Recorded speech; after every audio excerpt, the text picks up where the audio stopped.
আপনি কোথা থেকে আসছেন? আচ্ছা, আপনি এর আগে এখানে এসেছিলেন? আচ্ছা, কি সমস্যা নিয়ে এসেছিলেন? একটু জোরে বলবেন না। ক্যান্সার? কার ক্যান্সার ছিল? আচ্ছা, তিনি এখন কেমন আছে? আচ্ছা, তার আগে কি কি সমস্যা হতো? সমস্যা বলতে ওই খাওয়া দাওয়াটা ঠিক মতো হতো না, তারপরে ওই রক্ত বমি হতো। আচ্ছা, সেগুলো এখন আর হয় না? সেগুলো এখন আচ্ছা, আপনি কোথা থেকে আসছেন? আচ্ছা, এর আগে এসেছিলেন এখানে? কি সমস্যা নিয়ে এসেছিলেন? কিডনি, আমার হাজব্যান্ডের কিডনির সমস্যা ছিল। আচ্ছা, এখন তিনি কেমন আছেন? এখন একটু মানে একই জায়গায় দাঁড়িয়ে আছে ক্রিয়েটিংটা।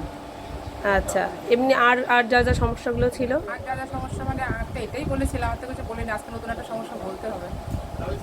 ক্রিয়েটিংটা ওই একই জায়গায় দাঁড়িয়ে আছে। আচ্ছা, আপনারা ডোমকল থেকে আসছেন তাই তো? 1 মাস আগে এসেছিলেন, কিডনির সমস্যা, ইনার কিডনির সমস্যা।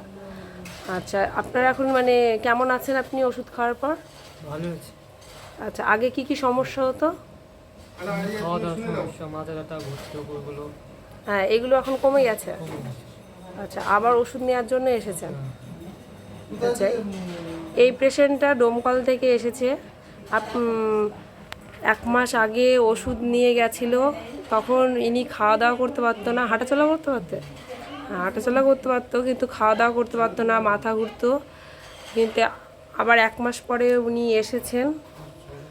উনি বলছেন ওনার সমস্যা অনেক আগের থেকে সমাধান হয়ে আছে। আপনার কি হয় এটা?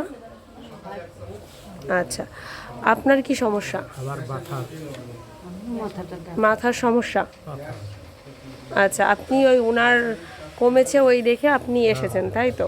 আপনি প্রথমবার? প্রথম। ঠিক আছে, বিশ্বাস রাখুন।